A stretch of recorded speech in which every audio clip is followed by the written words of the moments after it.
India में at least आप Google पे बिजनेस से ऐप से आप सिर्फ पेमेंट रिसीव कर सकते हैं अगर आपकी बिजनेस ऐप है, बिजनेस यूपीआई ऐप है तो। और ये सिर्फ गूगल पे के लिए नहीं है, इवन अगर आपके पास फोन पे बिजनेस ऐप भी है उसमें भी अभी आप सिर्फ पेमेंट रिसीव कर सकते हैं।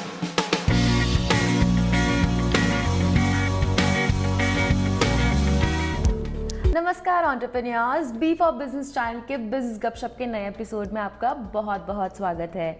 आशा करती हूँ आपका बिजनेस खूब तरक्की कर रहा है। मैं उम्मीद करती हूँ मेरे वीडियोस मदद कर रहे हैं आपको और आपके जैसे बाकी बिजनेस ओनर्स को बिजनेस आसानी से ऑनलाइन ग्रो करने में। तो आज है शनिवार, जब हम चाय की चुस्कियों के साथ बिजनेस गपशप का भी मज़ा लेते हैं। मैं चाय नहीं कॉफ़ी पीती हूँ, तो मेरे पास मेरे कॉफ़ी का मग है हाथ में और हम बिजनेस गपशप के लिए तैयार हैं एकदम। तो इस हफ्ते का बिजनेस गपशप का हमारा जो टॉपिक है वो बिजनेस यूपीआई था और इसके ऊपर मुझे बहुत सारे सवाल आए, इतने सारे कि मैंने सोचा इस पर मैं एक नहीं दो एपिसोड्स करूँगी, क्योंकि एक एपिसोड में सारे सवाल नहीं लिए जाएंगे। तो मैंने इसको दो भागों में बांटा है। आज पहला भाग है और अगले हफ्ते अब दूसरा भाग देखेंगे। मैंने बिजनेस यूपीआई आईडी पे एक वीडियो भी बनाया था जिसमें मैंने आपको बताया था कि आपके बिजनेस के लिए कौन सी यूपीआई आईडी बेहतर है। उसमें मैंने गूगल पे और फ़ोन पे यूपीआई ऐप्स की बात करी थी। अगर आप चाहें उस वीडियो को देखना तो ये वीडियो देखने के बाद मैंने डिस्क्रिप्शन में लिंक डाल दिया है, आप उसको देख सकते हैं आसानी से। और अब ज़्यादा देर ना करते हुए चलिए अपने सवालों की उधर चलते हैं और देखते हैं क्या क्या सवाल हैं। तो चलिए मैं अपना पहला सवाल खोल लेती हूँ। पहला सवाल है, is giving UPI ID safe? तो ये एक्चुअली सिर्फ बिजनेस से रिलेटेड सवाल नहीं है। जो भी दर्शक इसे देख रहे हैं उन सब के लिए है ये सवाल। एक्चुअली काफ़ी जेनरिक सवाल है कि आपको यूपीआई आईडी देना सेफ है कि नहीं है। तो यूपीआई आईडी देने में कोई दिक्कत नहीं होती। प्रॉब्लम वहाँ आती है जब अगर आपके पास आप उसको पिन दे देते हैं अपने अकाउंट का। अगर आप किसी को, मान लीजिए मेरा गूगल पे का यूपीआई आईडी है, तो मैंने अगर किसी को अपना यूपीआई आईडी दे दिया तो उससे कुछ नहीं दिक्कत होगी। कायदे से तो किसी को अपना बैंक से रिलेटेड, अकाउंट से रिलेटेड या आपके जो भी इंपॉर्टेंट डॉक्यूमेंट्स है उसका सिर्फ हक आपके पास होनी चाहिए। उसकी जो इन्फॉर्मेशन है सिर्फ आपके पास होनी चाहिए, किसी और के पास नहीं होनी चाहिए। पर अगर मान लीजिए किसी के पास आपकी यूपीआई आईडी आ भी जाती है तो आप बहुत ही ज़्यादा सतर्क रहें। कभी भी किसी को अपना यूपीआई पिन या बैंक अकाउंट से रिलेटेड और भी कोई डिटेल्स कभी नहीं दें। तो चलिए दूसरे सवाल की ओर चलते हैं। दूसरा सवाल है, can we transfer money from Google Pay merchant account to another account? अच्छा, सवाल ये है कि आप गूगल पे का आपके पास मर्चेंट अकाउंट है, बिजनेस अकाउंट है, तो क्या आप उससे किसी दूसरे अकाउंट में पैसे ट्रांसफ़र कर सकते हैं? तो अभी के लिए इंडिया में एटलीस्ट आप गूगल पे बिजनेस से ऐप से आप सिर्फ पेमेंट रिसीव कर सकते हैं अगर आपकी बिजनेस ऐप है, बिजनेस यूपीआई ऐप है तो। आप कभी पेमेंट अभी कर नहीं सकते। करंटली जो भी वर्जन ऐप का चल रहा है, अकाउंट जो भी है, उसमें आप सिर्फ पेमेंट्स ले सकते हैं। और ये सिर्फ गूगल पे के लिए नहीं है, इवन अगर आपके पास फ़ोन पे बिजनेस ऐप भी है उसमें भी अभी आप सिर्फ पेमेंट रिसीव कर सकते हैं। तो चलिए तीसरे सवाल की ओर चलते हैं। तीसरा सवाल है, can you make 2 GPay account, 1 business 1 normal with same mobile number? तो सवाल ये है कि आप एक मोबाइल नंबर से क्या 2 गूगल पे अकाउंट बना सकते हैं, एक बिजनेस और एक अपना पर्सनल? तो इसका जवाब है हाँ। आप एक नंबर से एक पर्सनल, एक बिजनेस, अप टू 4, मतलब आप 4 यूपीआई आईडीज लिंक कर सकते हैं एक नंबर से। तो बट प्रॉब्लम क्या आता है कि जैसे गूगल पे जो आपको बिजनेस, आपका जो ऐप है वो सिर्फ एंड्रॉयड में है अभी अवेलेबल, अभी आईओएस में नहीं है। तो अगर मान लीजिए आपके पास आईओएस फ़ोन है और आप उससे बिजनेस अकाउंट चलाना चाहते हैं तो वो अभी पॉसिबल नहीं हो पाएगा, क्योंकि आपको उसके लिए फिर अलग से एक एंड्रॉयड फ़ोन लेना पड़ेगा। तो गूगल पे का बिजनेस अकाउंट जो है वो सिर्फ एंड्रॉयड में ही चलता है अभी। ठीक है, तो चलो चौथा सवाल लेते हैं। मैंने किसी को पेटीएम से पैसे ट्रांसफ़र किए या रिसीव करती हूँ तो कैसे मैं उसको मेंटेन कर सकती हूँ? मेरी डायरी पे क्या क्या लिखना होता है? तो ये एक्चुअली काफ़ी मुझे इंटरेस्टिंग सवाल लगा। मुझे लगा कि इसके बारे में मुझे सब लोग को बताना चाहिए। तो अभी क्या होता है ना कि आप बहुत सारे लोग, आपका बिजनेस है, आप रोज़ाना किसी से पेमेंट ले रहे हैं, किसी को पेमेंट दे रहे हैं, चाहे वो पेटीएम नहीं, कोई भी आपका यूपीआई ऐप है, चाहे फ़ोन पे है, भीम है, भारत पे है, गूगल पे है, जो भी है, ठीक है। तो बहुत सारे ट्रांजैक्शन होते हैं पूरे दिन में, लेन देन बहुत ज़्यादा होता है, तो अब आप इसका ट्रैक कैसे रखेंगे? तो इसके लिए बहुत सिंपल, हर ऐप में, कोई भी ऐप है वहाँ पर आपको बैलेंस का ऑप्शन, मैं अपने स्क्रीन पे भी आपको दिखाऊंगी कि आपको कैसे दिखता है। कोई सी भी आप ऐप यूज़ करेंगे, चलिए मैं भी पेटीएम का एग्जांपल आपको दिखा देती हूँ कि पेटीएम ऐप में आप जैसे आप ये देखा आपने सेक्शन, यहाँ पे बैलेंसेस का आपका हिस्ट्री, जो भी आपके ट्रांजैक्शन हिस्ट्री हुई है, इसका आपके पास पूरा शेड्यूल रहता है कि कब कौन सी पेमेंट आई है, कब कौन सी पेमेंट गई है, और इसको आप डाउनलोड भी कर सकते हैं।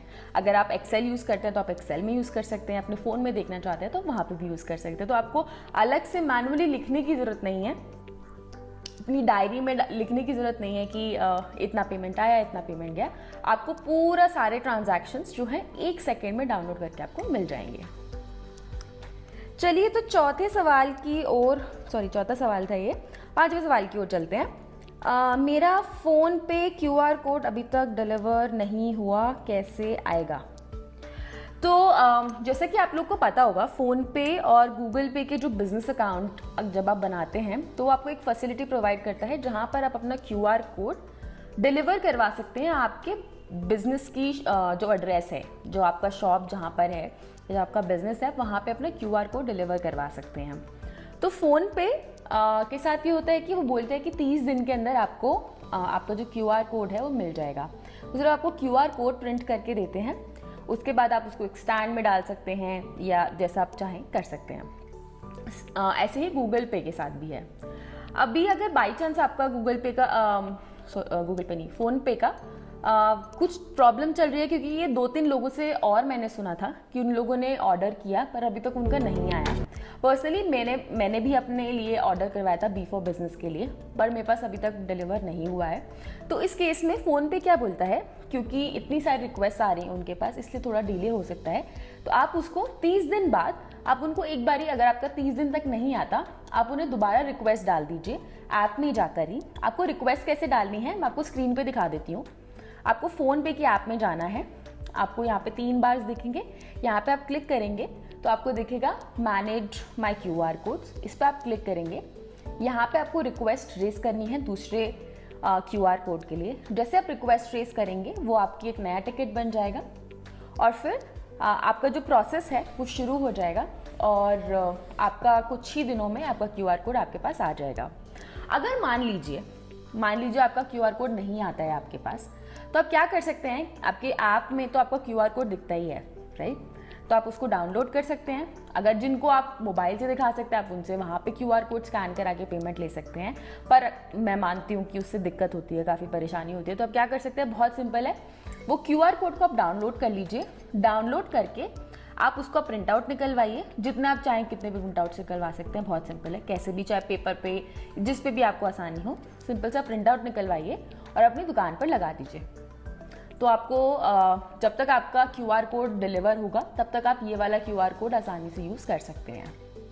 अब सिमिलर चीज़ आप गूगल पे के साथ भी कर सकते हैं और बाकी मतलब जो भी UPI ऐप आप यूज़ कर रहे हैं आप सबके साथ कर सकते हैं, चाहे पेटीएम है, भीम है, भारत पे है या बाकी जो भी कोई है।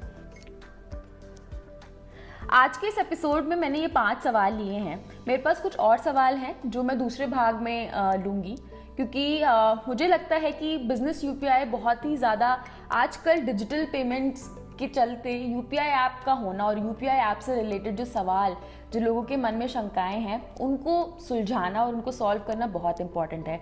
तो मैंने सोचा चाहे मुझे इस पर 2 क्या मतलब अगर 4 एपिसोड भी करने पड़े तो मैं करने को तैयार हूँ, लेकिन जितने भी जो भी लोगों के अंदर सवाल हैं वो सब मैं उनको ज़रूर आंसर करूँगी। और हर सवाल में कहीं ना कहीं कुछ ना कुछ नॉलेज जुड़ी होती है जो आप, हो सकता है आपको आज ज़रूरत ना पड़े, कल को जाके ज़रूरत पड़े, तो ये सवाल लेने बहुत ज़्यादा ज़रूरी थे।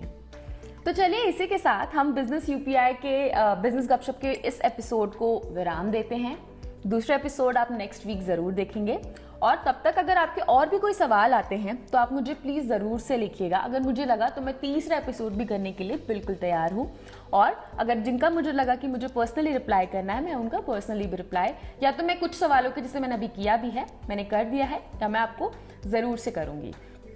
आपके जो भी सवाल हैं आप मुझे लिख सकते हैं vartika@b4business.info पे। आप चाहे तो मेरे वीडियो के कमेंट सेक्शन में भी डाल सकते हैं और चाहे तो मेरे सोशल मीडिया हैंडल्स पर वहाँ पे भी जाके आप कमेंट्स कर सकते हैं।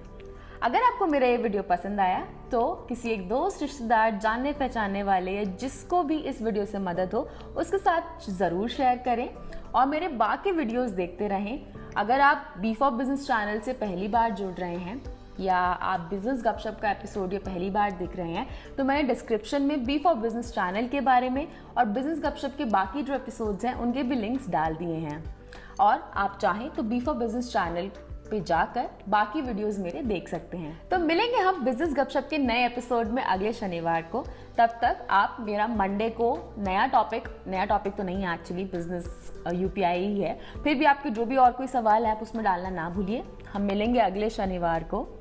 तब तक बी फॉर बिजनेस चैनल से जुड़े रहें और मेरे बाकी वीडियोस देखते रहें और अपना बिजनेस अच्छे से ग्रो करते रहें। Let's G for grow with B for business. नमस्ते।